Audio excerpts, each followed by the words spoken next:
ataupun seperti owner syarikat. Ini memang kena twist.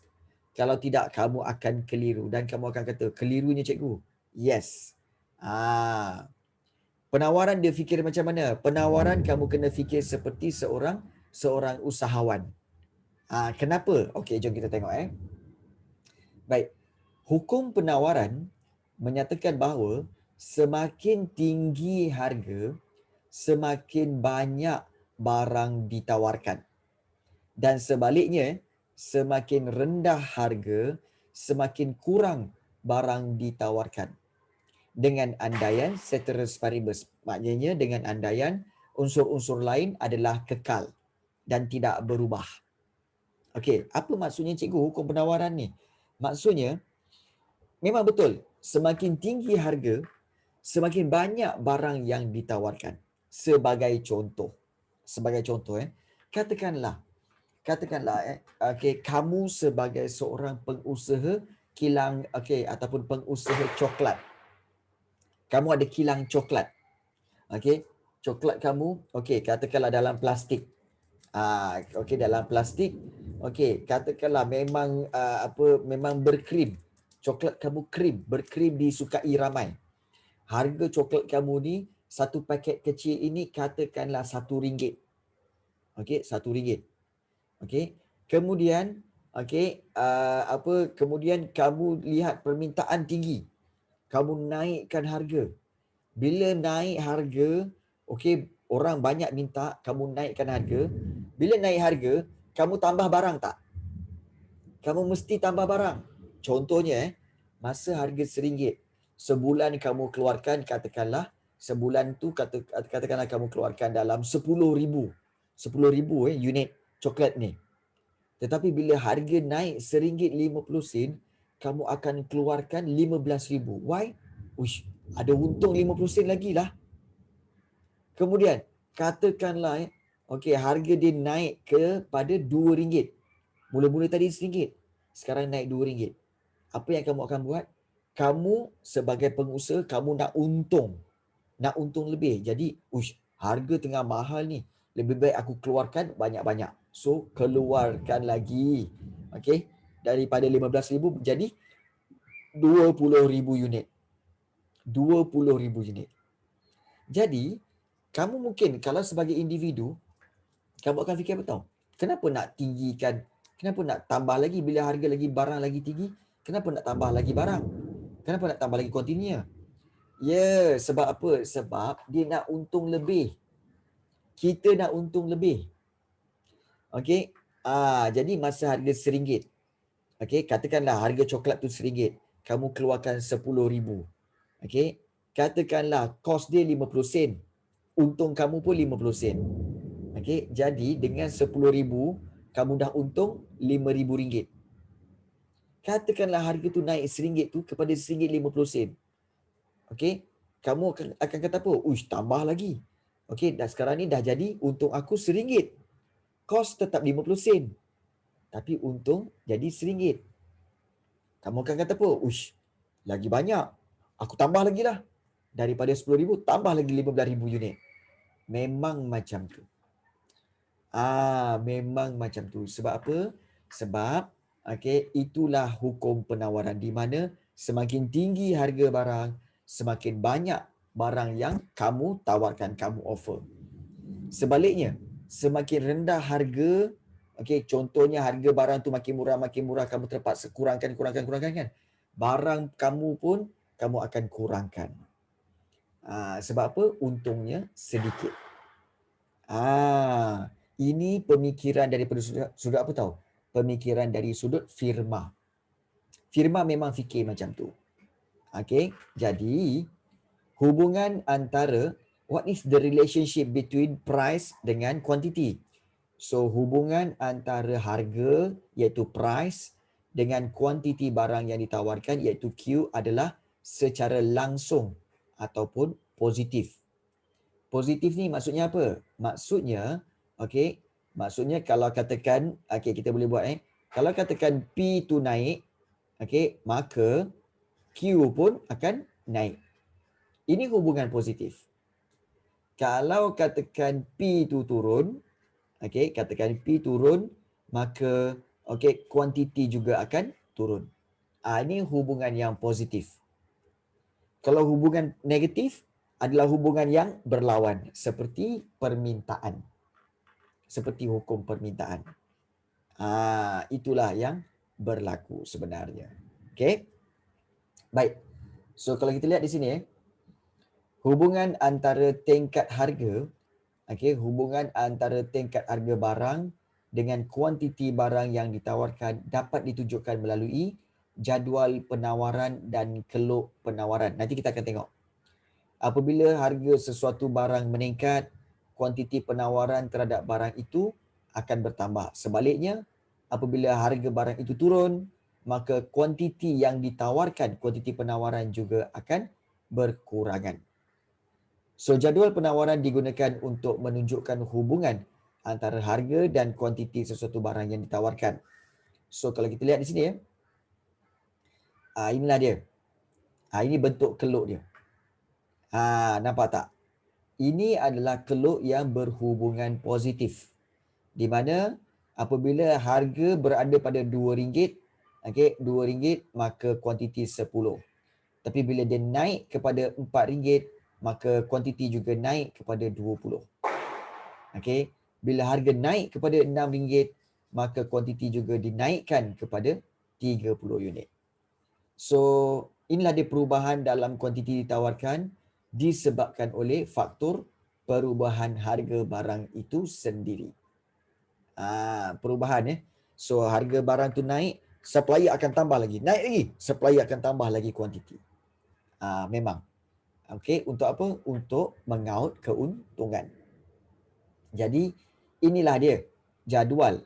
Okey, kuantiti ditawar. Dan kenapa macam ni cikgu? Ini semua adalah pandangan daripada siapa? Pandangan daripada firma. Firma firma. Bukan pandangan individu. Ini pandangan firma. Pandangan firma memang sebab apa? Dia nak keuntungan. Okey. Jadi itu paling penting. Baik.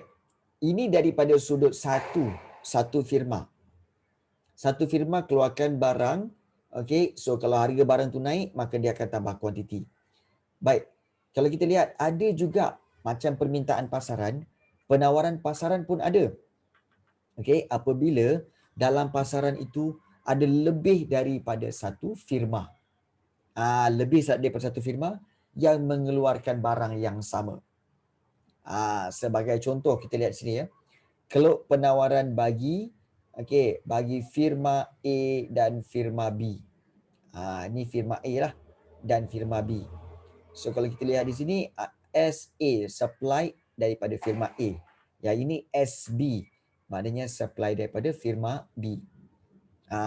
Teknik dia sama juga iaitu kamu kenapa kena campurkan pada harga yang sama. Iaitu tengok pada harga RM20, okey, kuantitinya adalah 2 unit. Itu bagi firma A, tapi kalau kita campurkan kepada firma B, okey, pada harga RM20 dia ada 4 unit. Dia boleh offer 4 unit. So total kat sini berapa? Pada harga RM20, total dia adalah 6 unit.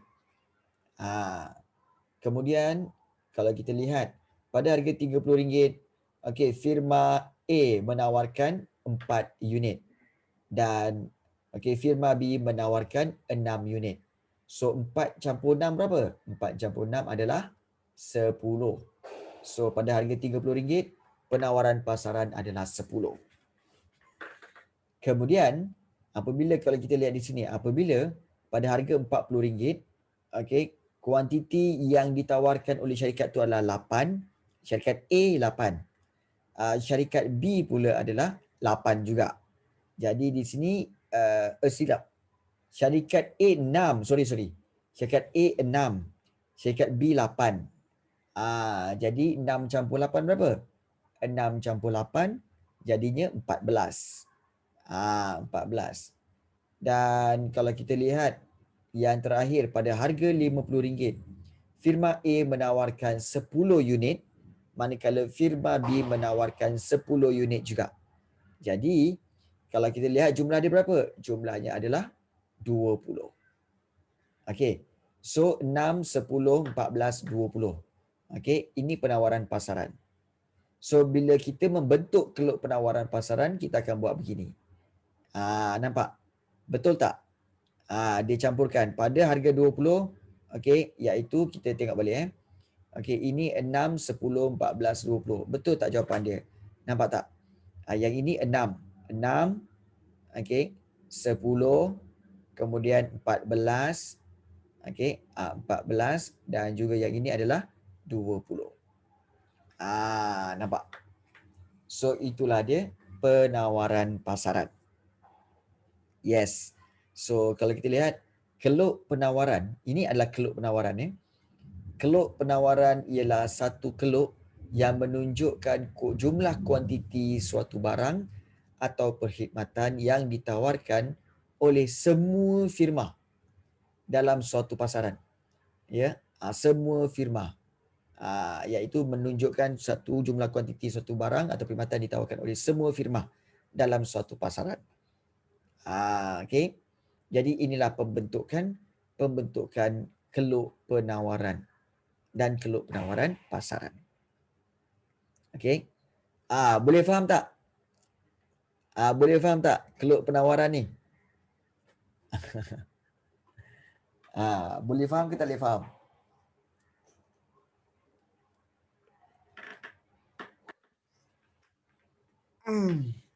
Ke tidur dah korang ni? Ngantuk Ngantuk kan Dalam hari ni panas lepas tu hujan kan. Ngantuk juga ni. Boleh? Okey, baik, bagus. Baik. Kita nak lihat penentu penawaran. Apakah yang menyebabkan penawaran itu berubah? Pertama sekali, okey, dia ada dua sebab juga.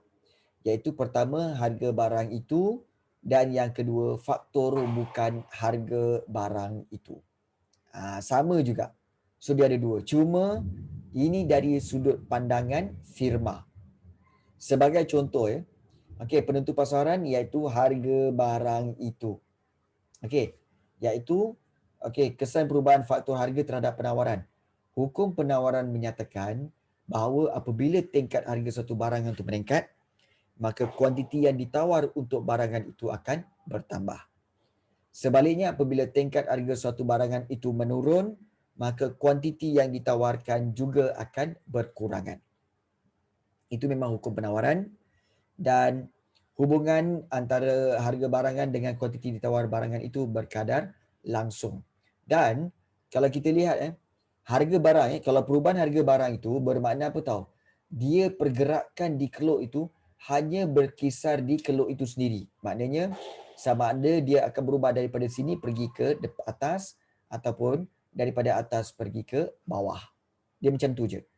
Ataupun daripada atas pergi ke bawah, ataupun ke bawah, ataupun dia naik ke atas. So dia bergerak ke atas keluk yang sama, garis yang sama.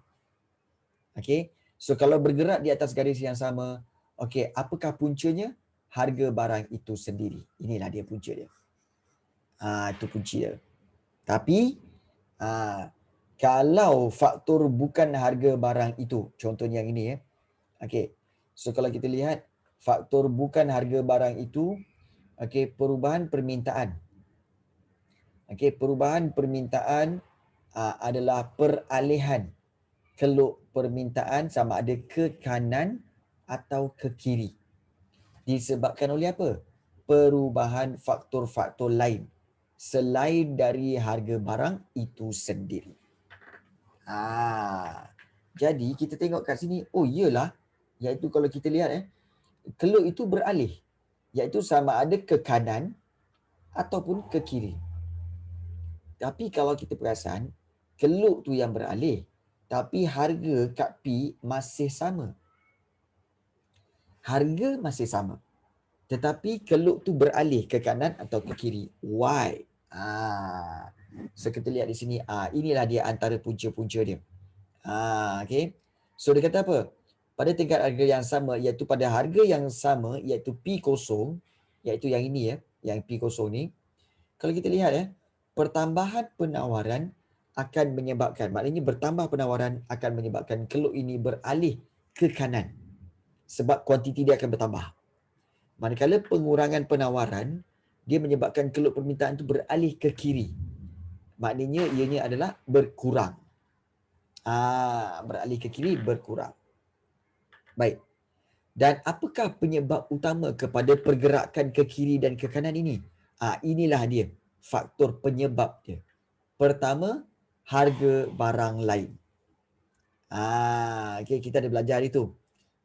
Okay, iaitu sebagai kata penawaran bersama, di mana hubungan antara tingkat harga suatu barang dengan penawaran bersamanya adalah positif. Contohnya, okay, daging biri-biri dengan bulu biri-biri, ataupun daging lembu dengan kulit lembu. Nampak tak? Macam mana kaitan ni?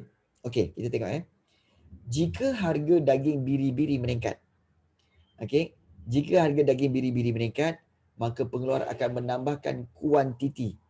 Okey, menambahkan kuantiti jualan daging biri-biri. So, semakin banyak biri-biri disembelih, maka semakin banyak bekalan bulu biri-biri ditawarkan. So, apabila harga daging biri-biri meningkat, okey, penawaran bulu biri-biri akan meningkat. Walaupun harga bulu biri-biri itu tetap. Faham ke tak faham?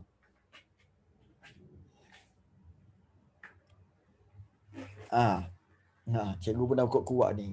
Sebab kat luar hujan, sejuk. Yes, betul.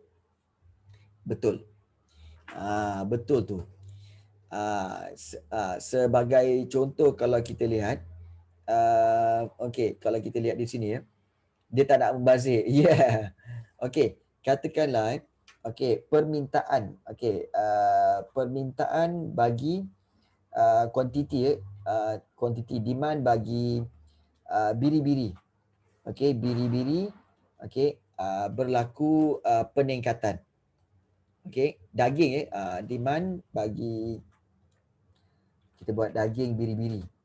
Okey, daging biri-biri, okey, permintaan dia adalah kita kata sebagai meningkat. Okey. So bila daging biri-biri meningkat, maka harga dia akan meningkat, betul? Okey. So kita di sudut firma harga, okey, daging biri-biri, okey, daging biri-biri akan juga meningkat. So bila okey, kalau kita lihat bila harga daging biri-biri meningkat, maka apa yang berlaku seterusnya iaitu supply, okey, iaitu kuantiti supply, kuantiti yang disupply daging biri-biri, okey, daging biri-biri, okey, kuantiti yang disupply, kuantiti yang ditawarkan juga akan apa? Juga akan meningkat. Bila kuantiti supply daging biri-biri meningkat, okey, maka maknanya apa? Kuantiti supply bagi bulu biri-biri, maknanya juga okey, bulu biri-biri supply dia juga akan meningkat. Okey, akan meningkat. Okey, akan meningkat. Even though okey, walaupun harga, okey, harga bulu biri-biri, okey, adalah sama ataupun statik, ataupun dia tidak berubah. Maknanya dia kita kata sebagai constant, ataupun dia juga adalah tidak berubah. Maknanya macam ni, masih sama. Nampak tak? So sekarang maksudnya di sini, okey, yang ini adalah barang yang berbeza. Sekejap. Okey. Okey, yang ini barang yang berbeza, kuantiti bulu biri-biri. Kan? Yang ini berkaitan dengan daging biri-biri. Nampak tak? So ini adalah dua barang yang berbeza yang saling akan kita kata sebagai penawaran bersama. Dipanggil penawaran bersama. Why? Daging biri-biri, harga daging biri-biri meningkat. Jadi kuantiti yang disupply daging biri-biri juga akan meningkat. Tetapi ini menyebabkan kuantiti bulu biri-biri meningkat walaupun harga bulu biri-biri masih sama. Okey. So ini gambaran tentang flow. Kita kata sebagai flow penawaran bersama. Yang gambar rajah ni boleh faham ke tak boleh faham? Gambar rajah ni boleh faham ke tak boleh faham? Cikgu cuba untuk try bagi slow supaya kamu faham. So gambar rajah ini boleh faham ke tak?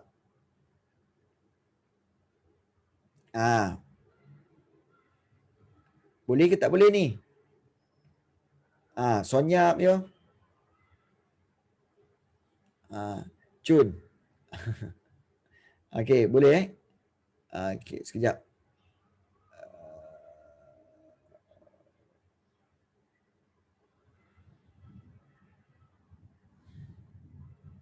Okey, sekejap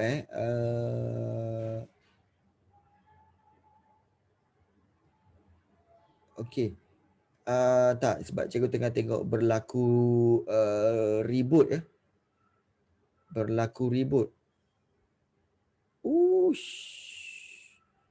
Okey. Ya, reboot di Malaysia. Reboot ke sebab nak hujan ni kan. Di mana? Di kawasan Kelang tadi ni. Di kawasan Kelang. Okey. Jadi anda semua kalau tak perlu keluar jangan keluarlah jangan keluar. Okey. Baik.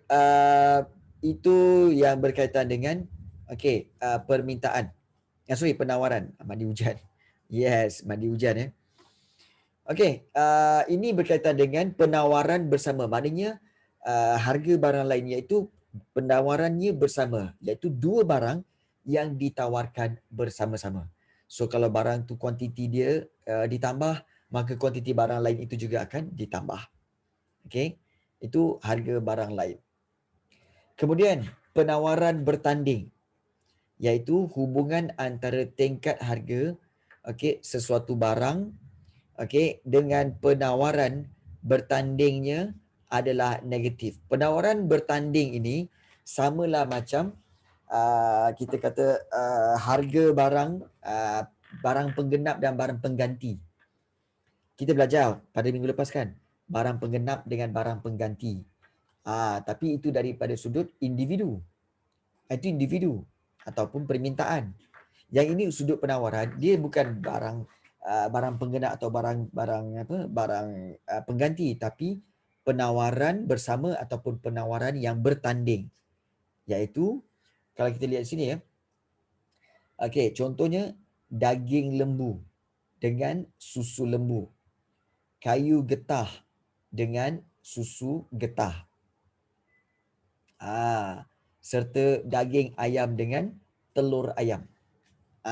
Daging ayam dengan telur ayam. Macam mana bertanding ni cikgu? Jika harga daging lembu meningkat, pengeluar akan menambahkan kuantiti jualan daging lembu. Dan semakin banyak lembu disembelih, maka semakin kurang bekalan susu lembu ditawarkan. Oleh itu, apabila harga daging susu lembu meningkat, penawaran susu lembu akan berkurangan. Walaupun harga susu lembu tetap tidak berubah. Boleh faham tak? Boleh faham tak ayat ni? Ini dikatakan penawaran bertanding. Daging lembu dengan susu lembu, kayu getah dengan susu getah, kemudian daging ayam dengan telur ayam. Boleh faham tak penawaran bertanding ni? Jap. Macam mana tadi? Okey. Penawaran bertanding iaitu hubungannya adalah negatif. Contoh daging lembu dengan susu lembu. Okey, diberikan contoh kat atas ini iaitu jika harga daging lembu meningkat, maka pengeluar firma akan menambahkan kuantiti jumlah jualan daging lembu. Maka menyebabkan banyak lembu yang akan disembelih. Tapi bila lembu disembelih banyak, maka susu pun makin kurang lah. Susu lembu makin kurang. Sebab apa? Sebab tidak ada lagi lembu yang supply susu. Ya, oleh itu apabila harga daging lembu meningkat, maka penawaran susu lembu akan berkurangan. Walaupun harga susu lembu tu tetap. Harga susu lembu tu tak berubah. Tapi kalau kita lihat apa yang berlaku adalah harga daging lembu meningkat, penawaran susu lembu akan berkurangan sebab lembu dah makin kurang. Dia dah susunya keluar. Yes, itulah dia. Itu dipanggil permintaan bertanding. Permintaan bertanding. Itu. Okay. So faktor bukan harga barang itu ada dua, iaitu penawaran bersama dan juga penawaran bertanding, dan seterusnya iaitu harga faktor pengeluaran. Harga faktor pengeluaran. Bagi tahu cikgu, apakah yang dimaksudkan dengan faktor pengeluaran? Apakah contoh-contoh faktor pengeluaran? Seorang satu. Kita ada 4 orang dalam ni. Seorang satu, bagi satu. Apakah contoh faktor pengeluaran? Cepat. Apakah contoh faktor pengeluaran?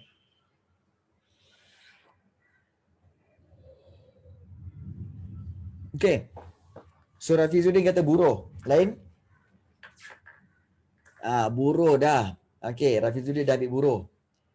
Tanah. Auni. Samuel. Bahan mentah. No. Dia 4 tu. Buruh, tanah. Apa lagi Samuel? Dan juga Auni. Cuba berikan. No. Faktor pengeluaran.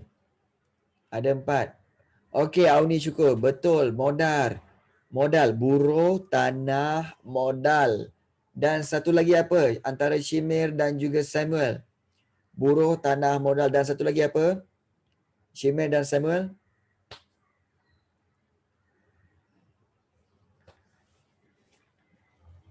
Start dari you. Start dari you. Ya, Rafizuddin kata. Yes, Samuel. Usahawan. Yes, bagus Samuel. Okay. Buruh, tanah, modal, usahawan. So, 4 inilah dikatakan faktor pengeluaran. Dan faktor-faktor pengeluaran ni ada harga. Contohnya buruh. Buruh ada harga, iaitu apa? Gaji dia. Gaji dia tu adalah harga dia. Buruh. Tanah, sewa. Okay, sewa yang kita bayar tiap-tiap bulan kan. Itu adalah dia punya harga dia. Dia kata tu lupa pula. Okay, begitu juga dengan modal. Okey, apakah dia punya harga dia? Iaitu dia punya kadar interest. Okey, kadar faedah dia. Itu dikatakan sebagai harga faktor pengeluaran. So, kita lihat perubahan harga faktor pengeluaran akan menyebabkan perubahan dalam kos pengeluaran. Dan seterusnya mempengaruhi penawaran bagi sesuatu barang atau perkhidmatan. Contoh, bayaran firma. Okey, bayaran syarikat atas faktor pengeluaran seperti bayaran firma seperti bayar upah buruh, sewa, faedah, okey, bagi modal dan juga kos bahan mentah. So ini adalah contoh-contoh bayaran yang firma buat. Okey, dan penurunan dalam kos pengeluaran akan mendorong firma menambahkan penawaran sesuatu barang pada setiap tingkat harga yang asal kerana keuntungan firma akan meningkat. Jadi hubungan antara faktor pengeluaran dengan penawaran sesuatu barangan adalah negatif. Maknanya kalau kurang faktor pengeluaran untuk harga, kurang harga faktor pengeluaran, maka bilangan kuantiti yang ditawarkan akan ditambah. Yang ini boleh faham, kita boleh faham. harga faktor pengeluaran ni. Boleh faham ke tak boleh faham?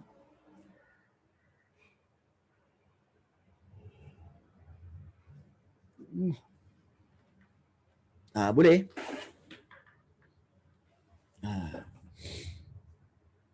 Boleh go lagi ya. Boleh go lagi. Bagus. Maknanya senang cerita macam ni lah.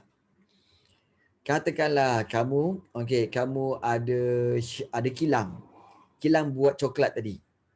Okey, katakan kilang buat coklat, kamu bayar gaji 10,000, kemudian bayar sewa kilang lagi, kemudian bayar untuk beli equipment dan sebagainya. Okey, katakanlah gedebuk-gedebak, okey, belanja kamu adalah 30,000. Okey. Kemudian kamu keluarkan kamu punya produk, okey, 10,000 unit sebulan dengan keuntungan 50,000. Okey, untung 50,000. Katakanlah tiba-tiba harga-harga seperti gaji pekerja, sewa kamu dikurangkan. Bila dikurangkan maknanya kamu ada duit lebih untuk kamu tambah kuantiti. So kamu akan tambah kuantiti. Lagi banyaklah, aku nak untung lebih. Itu pemikiran seorang businessman. Dan itulah pemikiran bagi penawaran, iaitu sentiasa berfikir seperti seorang usahawan. Kalau boleh nak untung, untung dan untung dan untung. So itu yang B, iaitu harga faktor pengeluaran. Okey. Kemudian kita lihat yang C ni, iaitu cuaca. Pada musim panas, kalau kita lihat pada musim panas, kuantiti penawaran kipas ataupun penghawa dingin akan bertambah baik. Musim panas. Cuaca yang baik membolehkan pengeluaran bertambah seperti sayuran dan ikan. Musim tengkujuh, penawaran hasil tangkapan laut akan berkurang. Dan juga hubungan antara faktor cuaca dengan penawaran sesuatu barangan adalah positif. Jadi maknanya apa? Kalau cuaca meningkat, panas makin panas, okey, bermakna apa? Bermakna kuantiti kipas atau penghawa dingin akan bertambah. This is hubungan yang positif dari sudut cuaca. Itu menyebabkan penawaran bertambah. Baik. Tingkat teknologi. Kemajuan teknologi seperti teknik pengeluaran yang cekap. Kalau kita lihat kemajuan teknologi seperti teknik pengeluaran yang lengkap, yang lebih cekap, akan membantu meningkatkan daya pengeluaran, dapat mengurangkan kos pengeluaran firma. Okey, itu tingkat teknologi. Contoh, sebagai contoh ya, kalau kita lihat kilang. Kalau contohnya kilang FNN yang ada di Shah Alam. Kilang tu dia mengetin air minuman seperti minuman FNN Orange ke, kemudian sirap ke apa semua kan. So air itu okey, pada suatu ketika dahulu okey, ada lebih kurang 2,000 pekerja yang menggunakan, yang diorang siapkan air tin minuman apa semua itulah. Air tin semua tetapi apabila pekerja-pekerja itu digantikan dengan mesin, semua mesin digunakan. Okey, mesin isi air, kemudian ada mesin untuk sealkan atas dia, kemudian masuk dalam kotak. Okey, ada pula mesin untuk bungkuskan kotak dia. Jadi itu kemajuan teknologi. So, kemajuan teknologi ini menyebabkan apa? Menyebabkan firma ataupun usahawan akan menambahkan lagi kuantiti penawaran. Sebab apa? Sebab teknologi ini telah memajukan lagi, telah menambahkan bilangan yang boleh dikeluarkan. Itu kebaikan teknologi. Nampak tak? So kemajuan teknologi akan membantu teknik pengeluaran yang lebih cekap. Okey. Dan jangkaan harga masa depan. Jika harga barang dijangka meningkat pada masa depan, pada masa depan, maka penawaran akan menurun pada masa kini supaya dapat memperoleh keuntungan yang lebih banyak pada masa depan. Jadi kalaulah kita sebagai company Contohnya kita kata bahawa, oh, kerajaan akan naikkan harga. Bila naikkan harga beras? Bila? Okey, besok. Besok 1 bulan Mei akan dinaikkan harga beras sebanyak RM2 lagi. Daripada RM25 naik RM27. Jadi kita akan apa? Sebagai supplier, okey, kita akan offer sikit je. Hari ni, oh berapa banyak bos nak keluar? Oh, beras tu kita bawa keluar semalam, kita biasa keluarkan satu hari 2,000. So hari ni kita keluarkan 500 saja. Kenapa sikit sangat? Sebab yang lain tu kita nak jual esok. Sebab esok harga lebih tinggi. So ianya menguntungkan kita. Nampak tak? Okay. Dia saja nak buat orang gila dengan produk dia. Okay. Okay. Macam mana nak cakap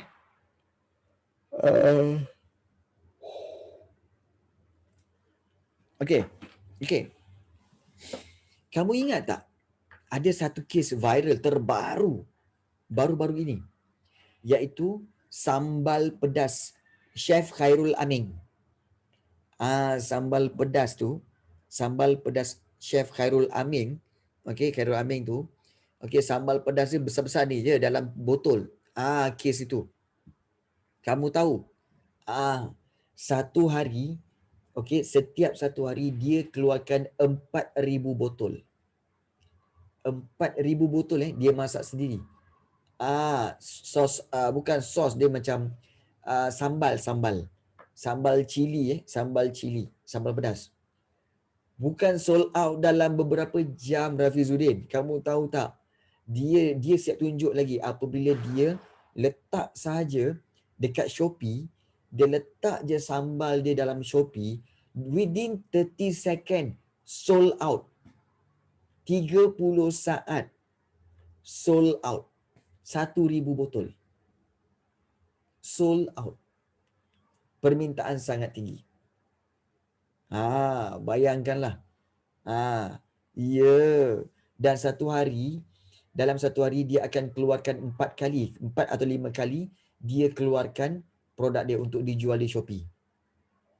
Satu kali waktu pagi, kemudian satu kali tengah hari, satu kali petang, satu kali pada waktu malam. Setiap kali dia letak tu 1,000 botol je. Harga RM13. RM13 satu botol, tapi permintaan dia dalam 30 saat sold out. 30 saat sold out, 30 saat sold out. Maknanya apa? Sebagai ini dia kata sebagai firma, dia kata apa? Kami dah cuba untuk naikkan. Dulu kami keluarkan 1,000 botol saja. Tapi oleh kerana permintaan yang tinggi, kami naikkan lagi kuantiti menjadi berapa sekarang ni? 4,000 botol sehari. Still tak cukup. Sebenarnya kalau tak cukup, apa yang dia patut buat sekarang ni? Ada 2 cara saja. Siapa tahu? Ada 2 cara saja. Okey, permintaan terlalu tinggi, penawaran sikit. So macam mana kamu nak kontrol keadaan supaya jadi balance? Siapa tahu? Kena tambah buruh. Okey. So kena tambah buruh bermakna mungkin dia punya kuantiti akan bertambah. Okey, kuantiti sambal amin tu akan bertambah sama seperti permintaan. Tetapi kau ni ingat permintaan akan terus bertambah lagi. Akan terus bertambah lagi. Jadi apakah cara yang lebih baik selain daripada tambah buruh? Untuk mengawal permintaan dan juga penawaran. Macam mana?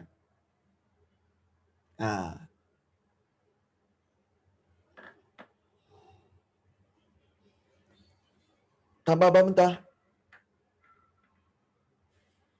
Okey. Kan? Tambah bahan mentah, still kamu kena tambah buruh yang nak buat kerja. Okey. Baik. Sebenarnya kalau jadi Khairul Aming lah apa cara yang paling baik? Buka kilang. Okey. Sebenarnya cara yang paling baik ialah tambah harga. Naikkan harga. Sebab bila naikkan harga, kamu boleh keluarkan lagi banyak barang. Okey, sebagai firma, Khairul Amin patutnya akan keluarkan lagi banyak barang tu. Sebab harga makin meningkat dan dia akan mendapat untung lebih. Okey. Dan dalam masa yang sama, permintaan akan menurun. Sebab apa? Sebab ada sesetengah permintaan itu dia dah tak mau. Dia tak setuju dengan harga itu. So permintaan akan berkurang. So dia akan dapat kepada balance. Iaitu keseimbangan pasaran. Nampak tak? Jadi mau tak mau sebenarnya cara yang paling baik ialah dia kena tambah harga sebenarnya. Dia dah lah jual kat Shopee. Satu Malaysia nak beli. Harga RM13. Tak. Ya, orang cakap mahal. Tapi berapa ramai yang akan cakap mahal? Dan berapa ramai pula yang sanggup beli? Let's say, kalau katakan RM13, naik kepada RM15 harga dia, harga sambal dia tu ya. So, dia akan tambahkan kuantiti barang. Tapi demand, permintaan tu akan turun. Sebab apa? Sebab ada individu-individu di situ yang akan kata apa? Mahal lah. Tak nak belilah. Tapi, kena ingat, yang tak nak beli tu tak ramai. Yang tak nak beli tu tak ramai. Yang nak beli tu still ramai lagi. RM15. Tak apa, boleh. RM2 je pun. Tak apa, boleh. Nampak tak? Jadi, kadang-kadang kita kena faham. Okay, kita kena faham kenapa sesuatu itu mahal dan adakah ianya berbaloi atau tidak. Atas permintaan atau tidak. Contohlah, yes, betul. Tak jadi selalu repeat lah, betul. But sometimes harga ni nak kena jaga tau. Contohlah, okay, kamu semua adalah pelajar-pelajar cikgu Rafi. Okay, cikgu nak tanya kamu lah. Honestly, okay, yuran, okay, kelas sejarah cikgu Rafi. Okay, yuran kelas sejarah cikgu Rafi iaitu 8 kelas bersamaan RM100. Mahal ke tak? Mahal ke tak? Okay, saya mula kata tak. Okay. Apa kata Syemir? Okay, saya mula kata tak. Okay, Rafizuddin kata mahal. Syemir kata wish. Mahal. Tak tahulah. Okay. Auni kamu rasa apa? Mahal tak Auni? Baik. Ya, okay. Yuran RM100 untuk 8 kelas sejarah online Cikgu Rafi. Ada yang kata tak, ada yang kata mahal.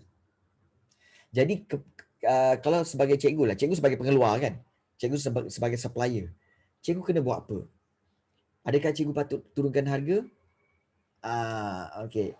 Sebab biasa satu subjek RM40 macam tu. Biasa satu subjek RM40. Nampak? Cikgu letak 100. Kerana apa? Banyak sebab. Cikgu letak RM100 kerana apa? Kerana cikgu menawarkan kelas online 8 kelas. 8 kelas and 1 jam setengah. So kalau 1 jam setengah darab dengan 8 kelas, dia total berapa tahu? 12 jam. Bila 12 jam, sebab cikgu seminggu 2 kali. Yes. Kemudian RM100 dibagikan dengan 12 jam. Okey, maknanya jatuh 1 jam berapa? 1 jam sebenarnya lebih kurang RM8. RM8, RM9. Tapi sebab cikgu buat, 8 kelas RM100. Jadi orang first kali assume mahal. Baik, jadi kenapa cikgu buat macam tu? Sebab cikgu tak nak ramai-ramai. Let's say kalau cikgu buat murah-murah, cikgu buat murah-murah. Let's say lah sebulan RM30, RM40. Kamu akan tengok yang akan masuk 50 orang, 70 orang, 100 orang. Out of control, akan borak-borak, pom dengan gangguan lagi apa semua kan. Jadi, untuk mengurangkan permintaan 100 orang itu, cikgu naikkan harga. Okay. So daripada permintaan yang tinggi tu, cikgu naikkan harga. So tu. tuition tak berkesan. Sebab tu cikgu naikkan harga naik dan juga kuantiti permintaan akan turun. Cikgu supply.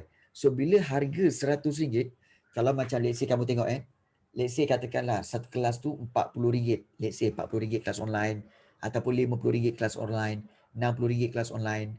Biasanya dia offer berapa? Seminggu sekali. Kadang-kadang seminggu sekali 1 jam je. Betul?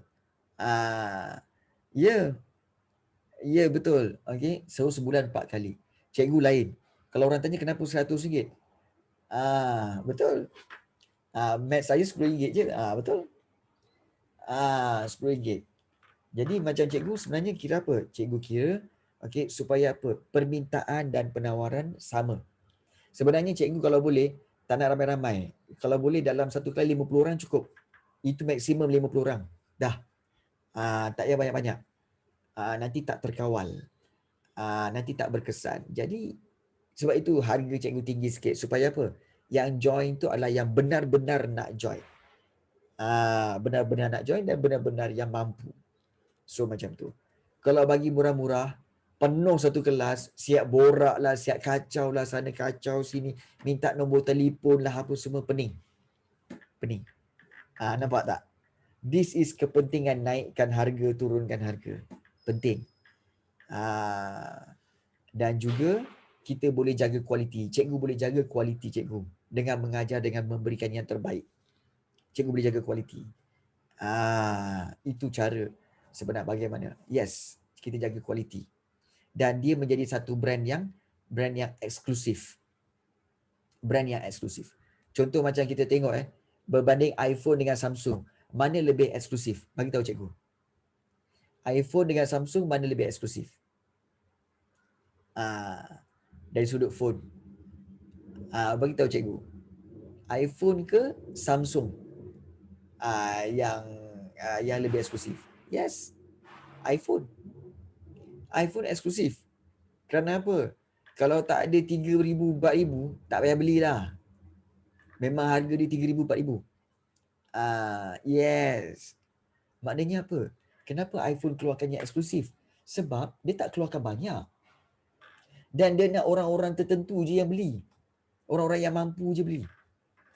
Dia tak suruh pun satu dunia beli. Tak.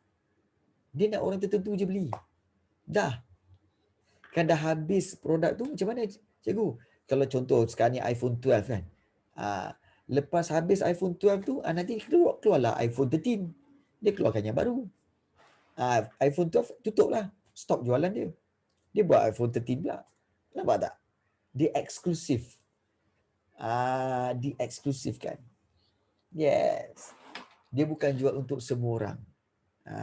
So this is kepentingan meletakkan harga. Penting meletakkan harga. Betul. iPhone 12 mahal sangat je. 7,000. Yes. Betul, kat 7,000. Yes. Jadi orang tertentu je yang boleh beli. Dia pun tak suruh pun satu dunia pergi beli dia. Dengan miskin-miskin pun beli. Tak. Cikgu kat Malaysia tak pernah ada isu orang saman orang yang selamatkan dia selepas aksiden kan. Tak ada. Tak ada. Orang Malaysia ni rata-ratanya diorang berbudi lah. Dia tak ada lagi nak kata apa, saman orang yang selamatkan dia. Tak ada. Malaysia ni kalau tak cikgu tak ada lagi isu tu. Kat China memang ada. Okey. Kat China, negara-negara tu memang pelik lah. Betul. Kalau iPhone 15 dah 10,000, baik beli Myvi. Rafizuddin, kamu tahu tak, kalau 7,000 tu, harga iPhone 7,000 tu, baik beli motor lah. Okay, Y suku pun boleh dapat. Kan? Y suku pun boleh dapat. Itu lagi baik. Kan? Bagi cikgu tak payah. Okay. Pembelian phone yang mahal tu nonsense. For me. Pembelian phone tu, yang mahal tu adalah nonsense. Why? Sebab fungsi dia yang sama. Cikgu daripada dulu lagi hanya menggunakan Note 9. Note 9 dan ini berusia dekat 3 tahun dah. Note 9, 3 tahun dah 3 tahun dan still pakai lagi dan still elok lagi apa semua. So kalau orang kata apa, tak nak update ke? Tak payah. Sebab nanti bila update, berhutang lagi, beli yang baru lagi, still fungsi sama. Fungsi sama. Tetap call, WhatsApp, message dan sebagainya. So nanti kamera cantik. Berapa lama kamu nak ambil gambar? Hari-hari ambil gambar? Tak kan? Hari-hari ambil gambar ke? Tak kan? Kamu tak ambil gambar. Nanti boleh main game yang power-power. Main game power-power. Hari-hari main game ke? Tak kan? Kalau yang kerja, pergi kerja. Kalau yang belajar, pergi belajar, pergi sekolah. Hari-hari main game? Tak. Betul. Sesetengah tu yang gila tu memanglah betul. Tak bagi cikgu. Kan? Kenapa nak jadi orang yang tak waras? Kenapa jadi orang yang gila?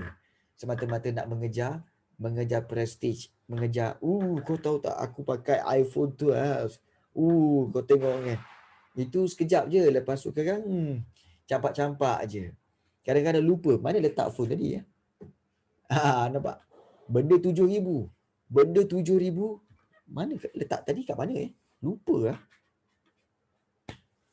So tak payah. Okay. Belajar untuk menghargai apa yang ada. Yes. So gunakan apa yang ada, hargai apa yang ada. Kan, kalau boleh repair. Kalau dah lag apa semua kan, maknanya kamu punya hard disk dah penuh, sila keluarkan, transfer ke dalam iCloud ke ataupun ke dalam PC. Dah kosongkan balik dia punya hard disk dah tak lag, kan senang. So don't worry. Betul, orang nak glamour. Okay. Jadi beringatlah. Jadi kita lihat di sini ya. So jika harga barang dijangka meningkat pada masa depan, penawaran akan menurun pada masa kini. Supaya dapat memperoleh keuntungan yang lebih banyak pada masa depan. So itu antara faktor penawarannya. Okay, baik. Kita lihat sini. Tapi okay, berbalik pada kes sambal tadi kan, nasib baik sampai satu tahap kamu tahu ada orang ni duplicate orang tiru sambal dia, orang tiru dia punya botol, orang tiru dia cetak rompak, kemudian pergi jual kat Shopee. Dia dah terjual 700 botol. Tapi kan sambal dia out. Sambal yang tiru tu out gila. Tak sedap langsung. Kemudian ada yang basi. Sudahnya Khairul Amin bengang, cari, jumpalah orang yang tiru tu. Orang yang meniru mencetak ropak itu, sampai jumpa Khairul Amin minta maaf. Padahal dah terjual 700 botol dah tu. Kan? Itulah masalahnya, yang buat tu orang perempuan Melayu duduk Shah Alam. Sungguh memalukan. Cetak rompak. Kan? Betul. Kenapa dia jual sambal tapi tak sedap? Kalau sedap rasa lain tak apa juga. Betul. Kan? Dia sebenarnya nak apa? Nak rosakkan branding Khairul Amin ke kan? Tak baiklah macam tu. Kan? Tak baik macam tu. Ingat jangan buat macam tu, jangan tiru. Rafizuddin, kena ingat kamu ni komposer. Ingat komposer selalu terdedah kepada ciplak. Selalu terdedah. Ingat, ciplak lagu ni, dia ada dia punya kategori. Iaitu kalau kamu tiru dalam 4 bar. 4 bar lagu tu sama, bermakna kamu ciplak. Kalau dalam 4 bar dia tak sama, maknanya kamu tak ciplak. Kena faham tu. Faham 4 bar tu faham tak? 4 bar. 4 bar muzik faham tak? Itu sebenarnya berkaitan dengan ciplak-menciplak ni. Okey, baik. Okey, betul. Itu betul. Tak tiru tak apa. Tak tiru tak apa, tapi ambil inspired by tak apa. Inspired by tak apa. Tapi kena ingat kalau inspired by pun kena note yang berbeza. Okey, dan juga kalau note yang sama boleh, tapi jangan buat sampai 4 bar. 4 bar okey, bagus. Baik. Jangan sampai 4 bar. 2 bar yang pertama mungkin sama, 2 bar yang kedua mesti berbeza. Jangan sama juga. Kalau 4 bar tu sama dengan lagu yang asal, means kamu ciplak. Kena faham sangat-sangat tu ya. Baik. Kemudian kita lihat di sini berkaitan dengan kita masih lagi berkaitan dengan penentu kepada penawaran. So kita dah lihat penentu penawaran yang pertama iaitu harga barang itu sendiri, dan yang kedua penentu penawaran iaitu faktor bukan harga barang itu, iaitu sama ada penawaran bersama ataupun penawaran bertanding. Okey, ini harga barang lain lah. Kemudian kita lihat tentang harga faktor pengeluaran.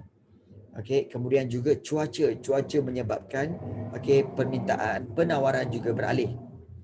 Kemudian tingkat teknologi juga menyebabkan penawaran beralih. Jangkaan harga masa depan juga menyebabkan penawaran beralih ke kiri atau kanan. Kemudian yang seterusnya iaitu dasar kerajaan. Dasar kerajaan juga seperti contohnya serat kerajaan Okey. Tapi cikgu saya confuse sometimes mana dia dapat idea buat lagu tu. Well, mendengar lagu lain, inspired by, kamu nak tiru tapi kamu ubah, dan itu menyebabkan kamu dapat idea buat lagu. Pun boleh. Yes. Tu cara dia. Okey, kita lihat Dasar kerajaan memberikan subsidi ataupun mengurangkan cukai bahan mentah atau menurunkan kadar faedah pinjaman. So dasar kerajaan, kita tahu kerajaan kerajaan kalau dia nak membantu firma, kerajaan kalau nak membantu firma atau syarikat, dia akan beri subsidi. Subsidi ni maknanya bantuan keuangan ataupun mengurangkan cukai bahan mentah yang digunakan oleh firma itu, ataupun menurunkan kadar faedah pinjaman yang dibuat oleh firma tersebut. Jadi, perbuatan-perbuatan yang dilakukan oleh kerajaan itu akan dapat membantu merendahkan kos pengeluaran firma. Bila kos pengeluaran firma itu berkurang, maka penawaran dapat ditingkatkan. Maknanya penawaran supply itu dapat ditingkatkan kalau katakan subsidi itu diberi oleh kerajaan ataupun kerajaan telah beri pengurangan cukai bahan mentah. Itu tentang dasar kerajaan. Betul. Contoh katakanlah kita ni adalah pengeluar minyak kelapa sawit. Kita ada ladang kelapa sawit yang banyak. So kita ni kita kumpulkan buah kelapa sawit, kita pun jual minyak kelapa sawit tu lah. Okey. So minyak kelapa sawit tu kita katakan harga sekarang sebotol 5 liter minyak adalah RM20. Kita punya kos pula iaitu nak keluarkan dengan kos bayar gaji pekerja, dengan beli botol, dengan mesin apa semua, kosnya ialah RM18. RM18. Kerajaan kata jual RM20. Kita kata mana boleh untung RM2 aja. Jadi kerajaan kata apa? Kenapa? Sebab kos kami mahal. Kos kami je nak RM18. Kos nak keluarkan minyak kelapa sawit ni pun RM18. Tak apa. Okey, kerajaan akan beri bantuan, subsidi. Iaitu setiap botol kerajaan akan bagi subsidi RM5. Okey ke tak okey? Oh, okey. Jadi RM5 tadi, okey, kita tetap jual dengan harga RM20. Tetapi kerajaan bagi subsidi RM5 pada kita. Jadi kita telah untung berapa? Okey, RM2 tadi, okey, RM18. So kita punya kos telah berkurangan kepada berapa? Kepada tambah RM5 bermakna telah berkurangan kepada RM13 sahaja. RM13 tau. Kita punya kos RM13. Kenapa? Sepatutnya RM18 tapi RM5 kerajaan dah cover. Jadi RM5 campur RM2 kita dah ada untung RM7. So, ya, subsidi itu adalah bentuk bantuan keuangan oleh kerajaan. So, itulah dia kegunaan subsidi dan juga dasar-dasar kerajaan ini. Jadi, begitu juga kalau mengurangkan cukai bahan mentah. Okay. Contohnya kalau katakan mesin-mesin ataupun juga bahan-bahan mentah itu, kerajaan kata, okay, kita akan kurangkan cukai bahan mentah ini. Jadi bila kalkulate balik, oh, kita telah dengan pengurangan cukai itu, kos kita, kos nak keluarkan minyak kelapa sawit tadi adalah RM15 saja. Jadi bila kita jual RM20, kita dapat untung RM5. So itulah dia kebaikan dasar kerajaannya. Dan ini telah menyebabkan, nampak tak, harga tetap RM20. Harga tak berubah. Harga RM20 juga. Tapi penawaran itu berubah kerana apa? Adanya bantuan kerajaan. Itu cara dia. Baik. Boleh faham Dan seterusnya iaitu yang G. Iaitu matlamat pengeluar. Maknanya matlamat kita sendiri, matlamat firma. Kita firma sekarang ni.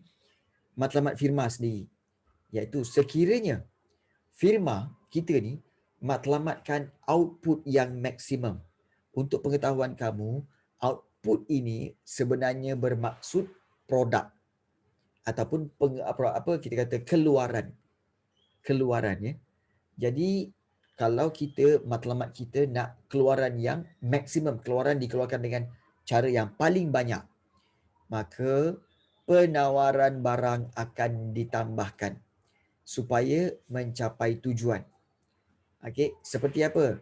Memperkenalkan barang baru, meluaskan pasaran atau menguasai pasaran. Yes. Contohnya macam Khairul Amin. Sebenarnya Khairul Amin yang keluarkan sambal tu, instead of daripada 4,000, cikgu rasa dia dah boleh dah untuk tambahkan lagi buruh, supaya apa? Supaya dia dapat output yang maksimum. Mungkin dia boleh jual dalam sehari 10,000 botol. So dia kena buka kilang lah. Dia buka kilang 10,000 botol sehari dia jual. Dan luaskan pasaran sebab barang dia barang baru. Semua orang nak beli. Itu satu. Kemudian dia boleh luaskan pasaran sambal dia sampai ke Sabah Sarawak, sampai ke Kelantan, Terengganu dan sebagainya. Dan setakat ni tak ada orang lain yang buat sambal macam dia. Maka dia boleh menguasai pasaran. Bayangkanlah kalau 10,000 botol sehari. 10,000 botol sehari. Dia jual RM13. RM13. Katakanlah dia untung RM5 je daripada satu botol. Untung RM5. Satu botol. Kalau sehari 10,000. Berapa untung dia 10,000 tu hari tu? Berapa untung dia hari tu? Kalau 10,000 botol, dia jual dalam satu hari dan satu botol tu dia untung RM5. Berapakah untung dia hari tu? Cepat. Cuba kira. Berapa untung dia pada hari tu? Untung dia RM50,000. RM50,000 untung dia. Tu sehari. Sehari. Kalau dalam seminggu dia ambil 5 hari bekerja. 5 hari bekerja cukup lah. RM50,000 darab 5 berapa? 50,000 darab 5 berapa? Ah. 50,000 darab 5 lebih kurang berapa? 250,000. 250,000. 250,000 dalam seminggu.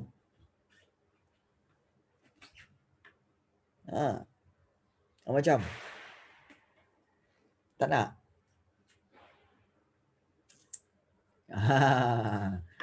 Orang macam ni layaklah pakai Lamborghini ke, kan, pakai Porsche Cayman ke, inilah orang-orang macam ni lah. Macam kita ni tak layak lagi. Tak layak lagi. Dia pun tak nak pakai, betul. Buat apa? Kan? Layak, cikgu kata layak tapi tak semestinya nak pakai. Tak semestinya nak pakai. Okay. Baik. Yes. Okay. So kita lihat di sini itu matlamat. Jika matlamat firma ingin memaksimumkan output. Tapi sebaliknya jika firma bermatlamat untuk keuntungan yang maksimum, penawaran barang akan cuba dikurangkan supaya dapat meningkatkan harga jualan barang dan memperoleh keuntungan yang lebih tinggi. So, mana satu matlamatnya? Nak maksimum barang ke nak maksimum untung? Dia kena salah satu. Sebenarnya kan, dua-dua cara boleh guna. Tapi dengan syarat apa? Dengan syarat capai yang ini dulu. Ini yang first. Kemudian baru yang ini. Okay, ini untuk produk baru. Contohnya, contoh macam cikgu seriously cikgu cakap kelas online cikgu Rafi ni sebenarnya baru setahun. Tapi alhamdulillah telah berdaftar telah bilangan pelajar yang berdaftar mencecah 800 orang. Okey, 800 orang daripada tahun lepas lah kan sampai sekarang. Okey. Jadi cikgu sepatutnya nak ambil yang mana? Kalau cikgu matlamat cikgu, yang nombor 1 ke yang nombor 2 yang lebih baik?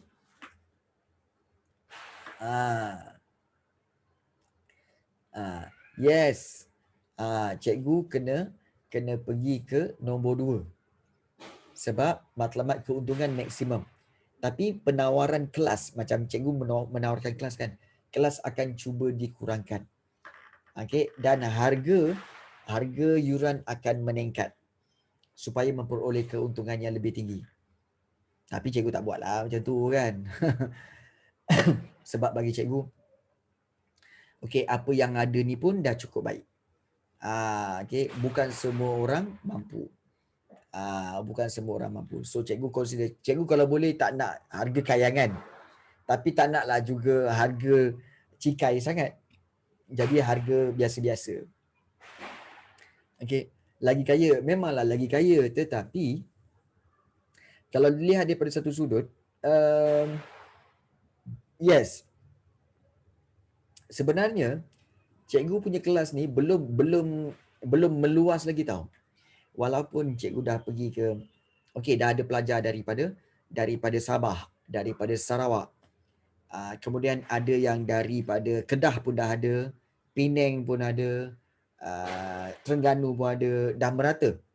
Okey, dah merata. Tapi bilangan dia tak ramai. So cikgu belum benar-benar belum blast lagi. So cikgu kena dalam tempoh setahun yang kedua ni, okey, cikgu kena blast. Cikgu try untuk blastkan supaya lebih ramai kelas ini sampai kepada orang-orang yang orang-orang lain supaya lebih ramai tahu. Yes. Yes, cikgu belum ada advertisement dengan marketing. Yes. Yang ada pun sekarang cuma melalui FB sahaja. Melalui FB, dan juga cikgu adalah buat FB ads sikit lah kan. Adalah buat FB ads sikit. Tapi still cikgu rasa boleh lagi. Boleh lagi untuk pergilah. InsyaAllah. Kadang-kadang advertisement ni kena selalu. Advertisement ni kena selalu kerap. In process. Contoh okay, ada tak sesiapa kat sini yang tak kenal Maggi? Ada tak sesiapa kat sini yang tak kenal Maggi? Semua kenal Maggi kan? Semua kenal Maggi kan? Tapi kalau kamu perasan, kenapa dekat TV masih ada iklan Maggi? Walaupun Maggi satu Malaysia dah kenal, kenapa masih ada iklan Maggi? Ya, kadang-kadang bukan cerita perisa yang baru pun, perisa sama. Masih lagi cerita perisa kari. Kenapa? Kenapa Samuel? Oh, satu. Kenapa satu? Kenapa dia masih lagi ada keluar iklan dalam TV, dalam radio, dalam paper, newspaper. Why? Kenapa? Padahal satu Malaysia dah kenal. Okey, pertama, sebab nak nampak masih relevan. Ya, betul. Yang kedua, paling penting ya, supaya bila dia promote, orang akan sentiasa tahu bahawa Maggi masih ada. Maggi masih beroperasi. Kalau katakanlah tiba-tiba Maggi tak buat iklan dalam tempoh setahun, mungkin ramai akan kata apa? Dah tak ada Maggi dah lama dah tak tengok iklan. Jadi orang tak cari Maggi lagi. So, sebenarnya iklan itu walaupun dah terkenal, tetapi iklan itu digunakan untuk apa? Untuk mengingatkan orang ramai bahawa Maggi masih ada dalam pasaran. Itu tujuan dia. Betul. Betul, Rafizuddin. Even yang bukan jenama Maggi pun orang panggil Maggi. Bukan mi segera, betul? Kadang-kadang ada orang tanya, kau nak Maggi ke? Nak Maggi apa? Aku nak Maggi Cintan Maggi Cintan. Ada yang nak Maggi apa? Maggi Indomie Dia guna Maggi dulu. Maggi mi sedap. Padahal dia guna Maggi dulu. Padahal Maggi tu jenama. Sepatutnya nama dia apa? Mi, kita kata, sepatutnya nama apa? Mi segera. Sepatutnya nama mi segera. Kan? Nampak tak? Tapi still Maggi masih lagi dia mengiklankan produk dia. Why? Supaya semua orang tahu bahawa dia masih lagi ada di pasaran. Ya, instant noodle. Betul. Jadi macam cikgu jugalah. Cikgu kena sentiasa promote dekat FB supaya orang tengok, oh, cikgu masih lagi on class. Ingat lagi dia masih wujud. Yes. Yang itu. Kemudian lama tak tengok ni iklan apa? Iklan Kellogg's Cornflake. Ada lagi tak iklan Kellogg's Cornflake? Ada lagi ya? Kellogg's Cornflakes. Yang ada Coco Crunch je kan, selalunya Coco Crunch. Kellogg's Cornflake rasanya macam dah kurang dah. Dah tak ada Dakot. Dah tak ada Dakot. Kan? Apa benda tu? Alah, yang makanan breakfast tu lah, cereal tu. Breakfast cereal tu. Itu. Jadi perlu ada iklan supaya mengingatkan. Jadi itulah yang berlaku. Okey. So, kesimpulannya hari ini, kita telah belajar berkaitan dengan iaitu penawaran hari ini. Iaitu penawaran, dan juga kita telah lihat keluk-keluk penawaran. Dan juga kita lihat ada juga berkaitan dengan faktor bukan harga barang itu. Okey. Baik. Apa yang Baik, cikgu buka kepada sebarang soalan untuk ditanyakan. Silakan kalau nak tanya apa-apa. Dan juga mungkin Rafizuddin